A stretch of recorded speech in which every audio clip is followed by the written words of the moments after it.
Kita awali informasi pertama, Saudara. Petugas gabungan Badan Narkotika Nasional Republik Indonesia serta personel TNI dan Polri melakukan operasi lanjutan pemusnahan ladang ganja di kawasan Blangmanya, Kecamatan Sawang, Aceh Utara. Dalam operasi ini, petugas kembali menemukan ladang ganja seluas 1,2 hektar.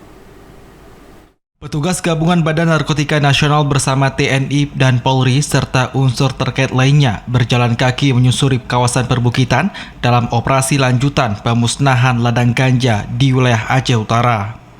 Dalam operasi tersebut, petugas menemukan 1,2 hektar ladang ganja di dua lokasi terpisah di Desa Blangmanya, Kecamatan Sawang, Aceh Utara. Di lokasi tersebut, petugas menemukan tanaman ganja seberat 5 ton atau berjumlah 11.000 batang. Tanaman ganja dengan ketinggian rata-rata 250 cm itu langsung dimusnahkan di lokasi dengan cara dicabut kemudian dibakar. Proses pemusnahan ribuan batang tanaman ganja itu juga turut disaksikan langsung oleh tokoh masyarakat setempat yang datang langsung ke lokasi. Setiap tahunnya, BNN gencar melakukan pemusnahan ladang ganja di Provinsi Aceh.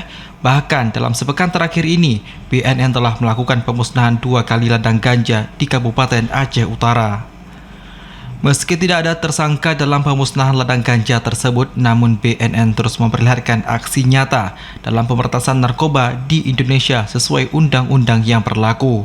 Dari BNN yang dibantu dari BRIN menemukan ada 2 titik ladang lahan ganja yang berada di Desa Blangmanya, Kecamatan Sawang, Kabupaten Aceh Utara.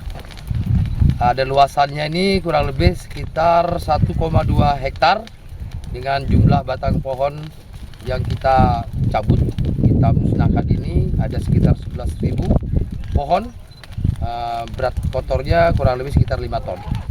Selama ini pemerintah dan BNN telah melakukan sosialisasi agar masyarakat bisa mengganti dengan tanaman lain yang lebih produktif dan bernilai ekonomis. Dari Aceh Utara, Fajar Sidik, TVRI Aceh melaporkan.